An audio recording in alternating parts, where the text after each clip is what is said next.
Hi everyone, my name is Johnny Lin from Wiwynn.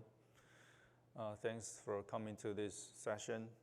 I'm going to give you a status update about open system firmware development on our platform with Meta called OCP Crater Lake and share our OSF experience with you.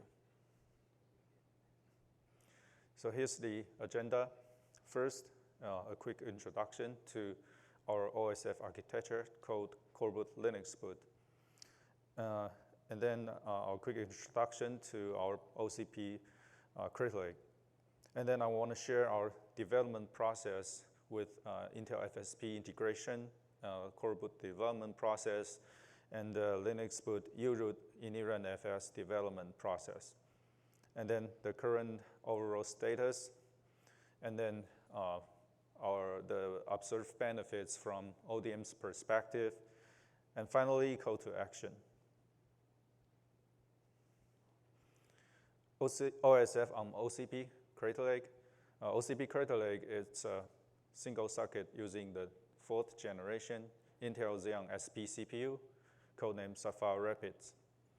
And OSF at Meta, we use coreboot/LinuxBoot.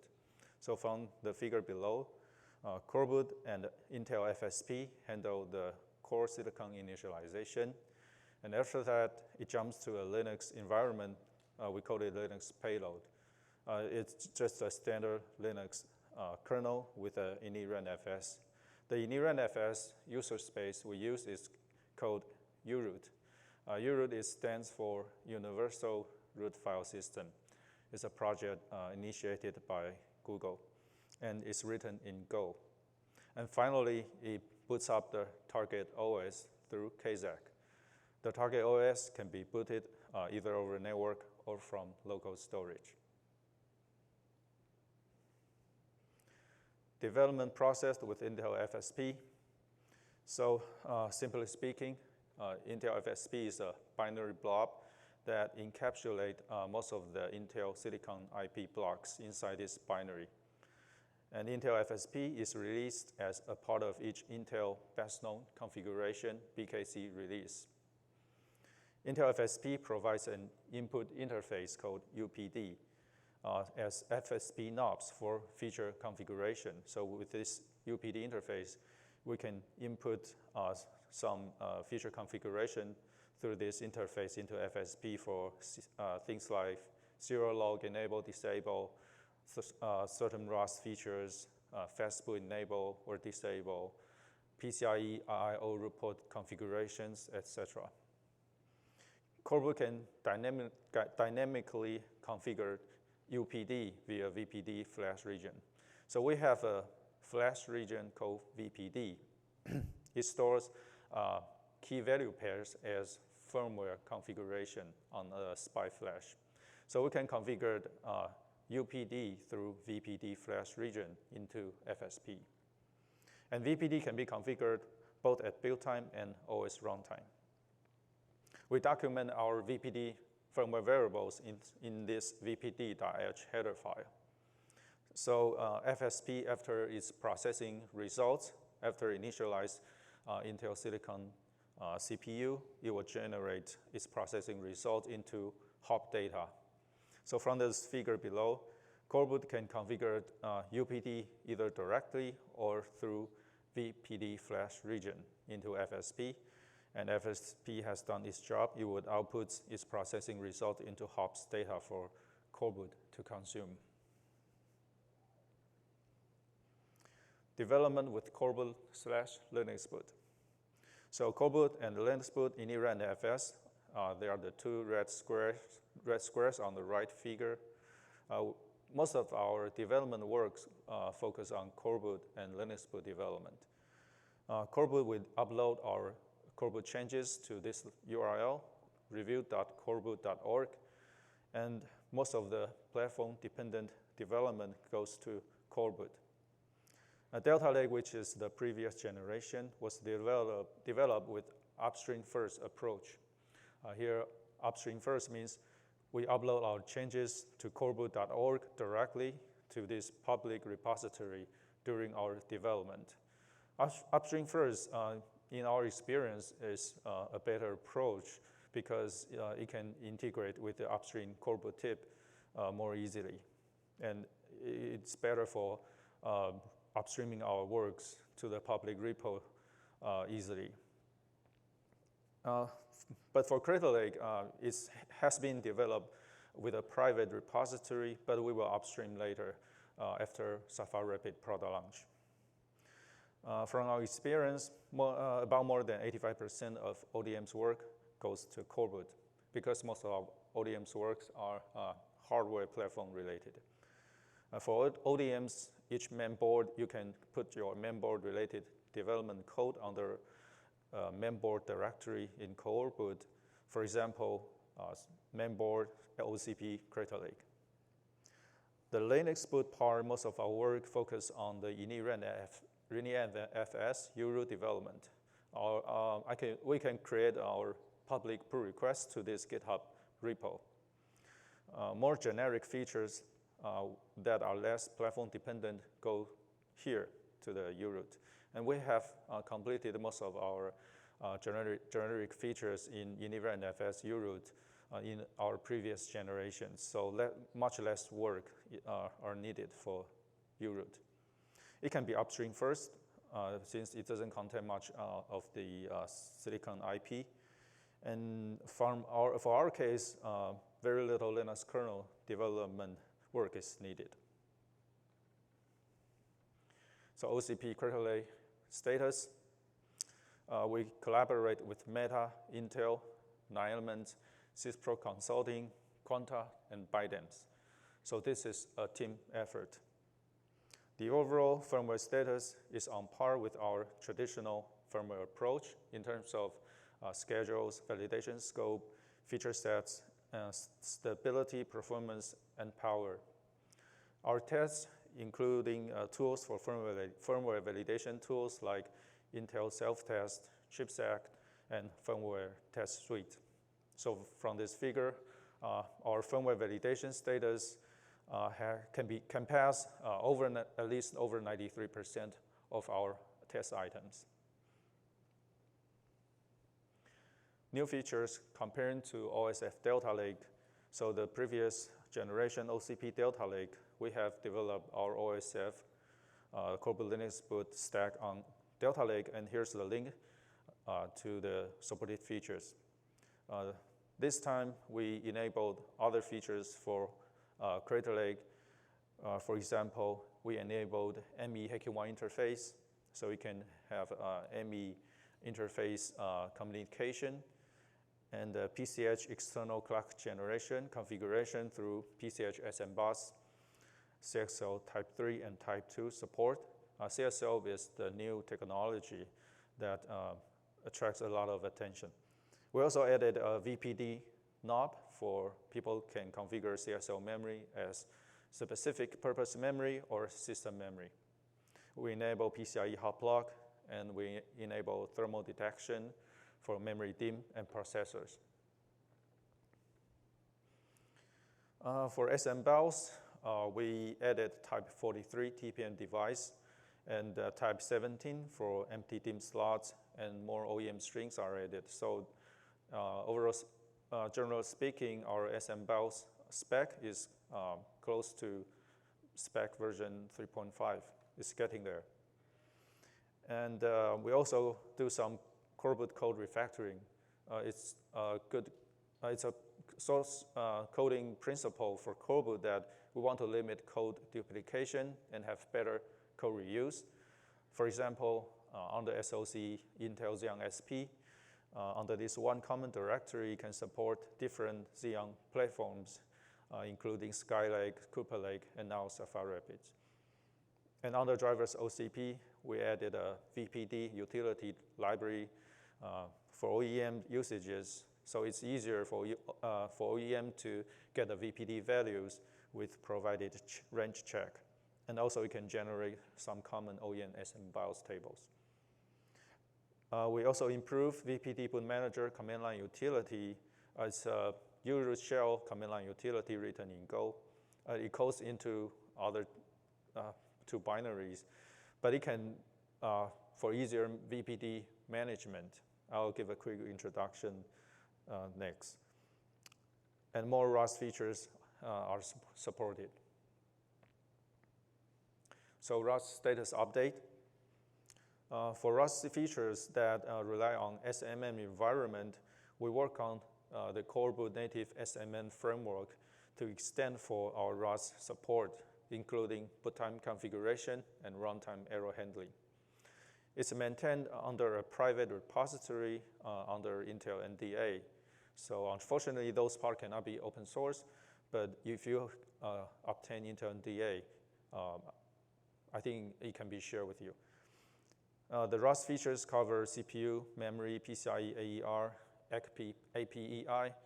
Firmware first is our main validation configuration, and more OEM IP myself have been implemented. And we also enable CSMI threshold configuration for Sapphire Rapids Enhanced MCA2 and the PCIe Enhanced DPC. We also add ACP bird table and also boot time FSP error reporting through EWL HOB. It's an Intel FSP HOB. And we also enable DDR5 PMIC error injection, and we are able to assign faulty DDR data for PPR, which is post-package repair at boot time. For the full multi-socket support, it's work in progress. So let me introduce Intel FSP EWL HOB coreboot integration. The Intel FSP can detect certain hardware errors and generate so-called EWL, Enhanced Warning Log HOB data for bootloader to consume. We find it is a very useful HOB for boot time RAS feature. For example, it can detect boot time errors for memory error, CPU error, I/O error, ME error, and more. So we added a coreboot driver under drivers OCP EWL for EWL HOB processing. So from the EWL HOB data, for example, we'll be able to detect the certain DDR errors, check the FSP post-package repair execution result, and we can send OEM BMC cell from the error status, and we can decide to hold the booting process according to certain DIM errors. For example, there's a catastrophic error, and we don't want to continue the booting process. We can send a cell and stop booting. Here's the link to the EWL HOB EWL schema for your reference. Euro vpdbootmanager utility. This is a command line utility under Euro shell for easy VPD management. This time we extend the tool with a dump command option. So simply speaking, with vpdbootmanager dump, you can read the VPD flash region and print out all the key value. From the figure below, it prints out the read-only VPD flash region, and you can see the key firmware version. The value is 1.0.6, and the set command option can let you set a certain VPD key to a certain value you want to set.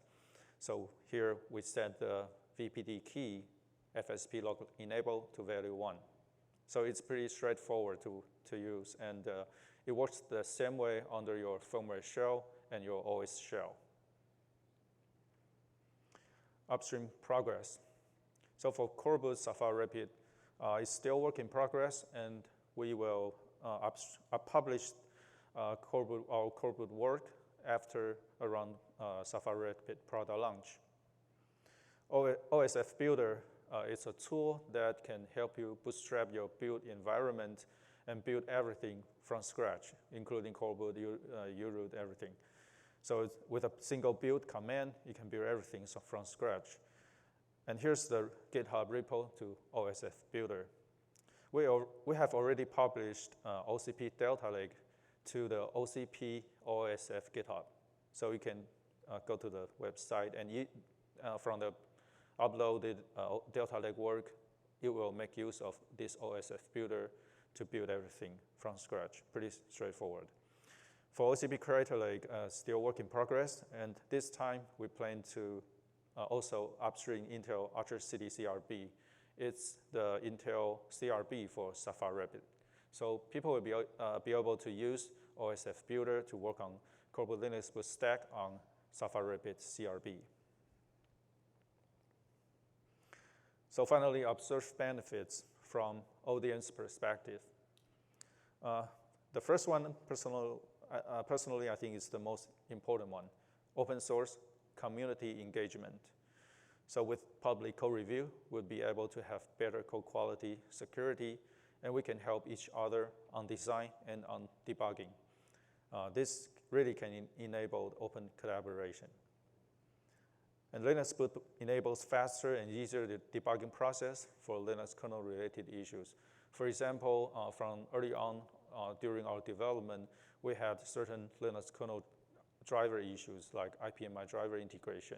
We can directly debug the LinuxBoot kernel and troubleshoot the issue fairly quickly. And with this lighter Linux kernel, it rebuild and boot faster, also less dependency on the environment. So for lots of Linux engineers, they can turn into firmware engineers and debug firmware directly. And easier firmware application development, Linux application development comparing to UEFI application development should be quite easier. But it could be subjective. But with the rich Linux environment provided, it's a Linux user space development, either in Golang or in other C or other programming language, I believe is easier than UEFI. And first, faster build time for development and debugging. This is really useful from ODM's perspective because most of our time we work on coreboot and uroot, mostly coreboot now. So the coreboot clean build time is less than 1 minute, and uroot clean build time is less than 30 seconds. It really saves us tons of time and makes our work so much more efficient. Continue the observed benefits, simpler firmware configuration interface, command line interface versus GUI setup menu. So ODM can, for example, customize their own VPD variable for simpler configuration according to their own needs or their customers' needs. For example, we can have one VPD knob versus multiple nested pages and items inside the GUI setup menu.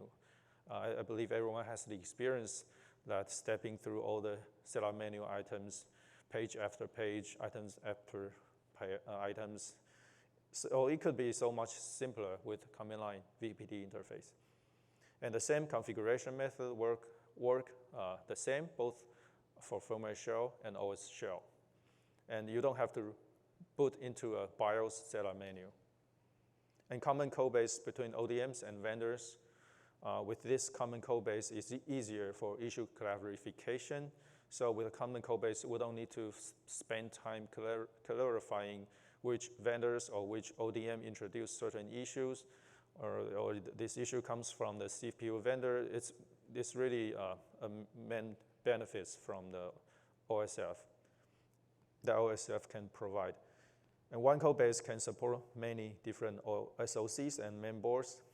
And with a small mainboard code for ODMs, if you only want to maintain your board, the effort to configure your mainboard should be pretty easy and not a lot of effort. And finally, coreboot code feels native with Linux developers' easier learning curve. This may be subjective, but the coding style, kconfig, and GNU make should be pretty familiar to most of the Linux developers, and easier learning curve. So finally, call to action. Please join and contribute. We believe you can see all the benefits we see. And here's the link to our OCP OSF Delta Lake submit to OCP OSF GitHub. You can download from the GitHub and run the one single command to build everything from scratch. And this is the link to coreboot and LinuxBoot, so please go visit the website and learn more. Thank you.